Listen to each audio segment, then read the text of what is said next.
જીવન એ એક અમૂલ્ય ભેટ છે જેને સાચી રીતે જીવવી એ જ સફળતા છે. જીવનમાં મુશ્કેલીઓ, પડકારો અને નિષ્ફળતાઓ તો આવવાની જ છે, પરંતુ એ આપણને નબળા પાડવા માટે નથી, પરંતુ વધુ મજબૂત બનાવવા માટે છે. માણસ જ્યારે મુશ્કેલીઓનો સામનો કરે છે ત્યારે એની અંદરની સાચી શક્તિ બહાર આવે છે.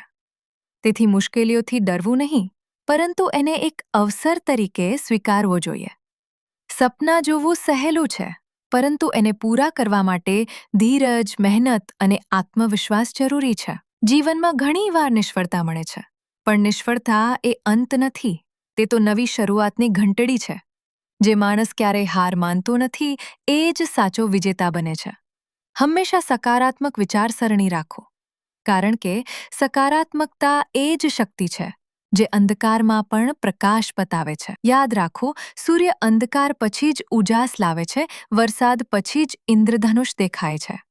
એમ જ સંઘર્ષ પછી જ સફળતા અને ખુશીઓ જીવનમાં આવે છે. જીવનના દરેક પળને શીખવાની તક માનો.